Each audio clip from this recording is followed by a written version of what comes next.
donc actuellement j'ai en ligne de l'Antv International Youssef Abdelkader, le journaliste égyptien qui se trouve qui est basé actuellement à Bruxelles. Monsieur Youssef Abdelkader, vous êtes toujours le bienvenu et bon Ramadan. Bonsoir Monsieur Hani, bon Ramadan. Bon Ramadan à vous également. Vous êtes toujours le bienvenu sur l'Antv International. Permettez-moi de vous poser cette question. Comment vous avez suivi cette déclaration faite par Monsieur le Président Abdel Fattah al-Sisi concernant le coût de la reconstruction de Gaza qui s'est élevé à 90 milliards de dollars? Et comment quand même vous avez vu la position de l'Égypte vis-à-vis de cette tragédie qui frappe les Palestiniens dans la bande de Gaza? Bien sûr, l'Égypte est toujours on sait très bien si notre sécurité régionale, pour l'Égypte, c'est vraiment le plus grand défi de voir toujours les deux Palestiniens avec les Palestiniens. L'Égypte fait toujours, elle entraîne toujours son mieux pour les Palestiniens, pour trouver les stabilités pour toutes les régions, pas juste à Gaza, mais on voit tous les régions maintenant comment ils ont pu, sauf l'Égypte, ils gardent toujours place pour prendre les plus grands risques dans les régions. Et c'est toujours comme ça, en fait, avec les Palestiniens. Depuis le début, juste maintenant, l'Égypte trouve toujours une solution, soit pour les solutions, l'Égypte est là pour trouver des solutions.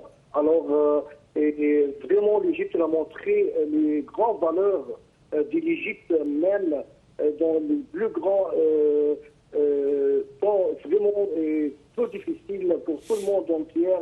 L'Égypte vraiment elle est en train de faire un grand espoir pour toutes les régions. Tout le monde doit voir les vraies valeurs de l'Égypte. Et c'est ça, qu'est-ce qui se passe maintenant, M. Hani, en Égypte, dans le train, sur le train, et l'Égypte montre à tout le monde entier, il cherche toujours des solutions, de trouver de sa stabilité. Et ça donne très bien pour tous les demain différents, pour tout le monde entier.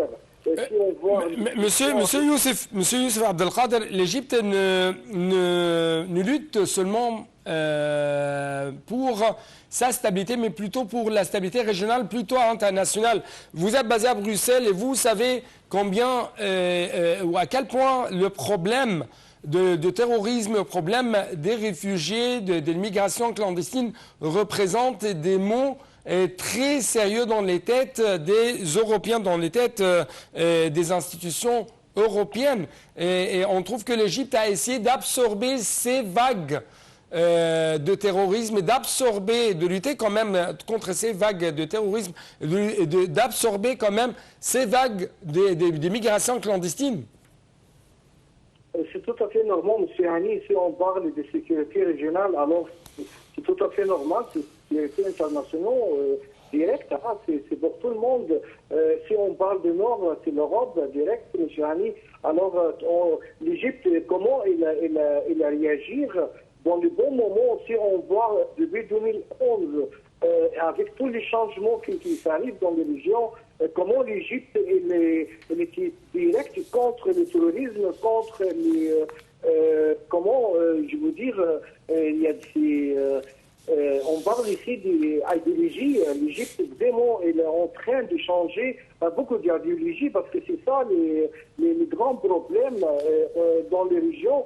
Il y a beaucoup de mauvais idéologies qui utilisent, qui manipulent tout le monde, le monde est vraiment... maintenant, qu'est-ce qui se passe avec l'Égypte? Et c'est pour ça que j'ai dit, l'Égypte est en train de créer une nouvelle histoire, parce que si tous l'idéologie, tous les terrorismes, maintenant on voit qu'est-ce qui ça arrive de nouveau à Syrie, à Irak, avec l'IS.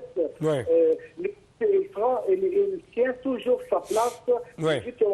Il protège Ouais. tout le monde, M. Ali. Ouais. Monsieur Youssef Abdelkader, notre journaliste égyptien basé à Bruxelles, je dois vous remercier infiniment pour de tels éclaircissements de votre part en ce qui concerne ces lectures personnelles, si je peux dire, ces commentaires personnels proposés par le président Abdel Fattah ici en ce qui concerne ces crises et ces guerres, ces conflits qui frappe la région et par conséquent l'Égypte a subi des répercussions tout à fait néfastes concernant ça. Mais les Égyptiens, la main dans la main avec le gouvernement, l'État égyptien, essaient toujours de lutter contre de tels défis. Justement, je dois vous proposer ce reportage de Dr Madbouli, le Premier ministre, qui a entamé aujourd'hui une tournée d'inspection dans la ville de Sainte-Catherine pour suivre de près les phases finales du projet de la grande révélation sur la terre de paix. Les explications tout de suite.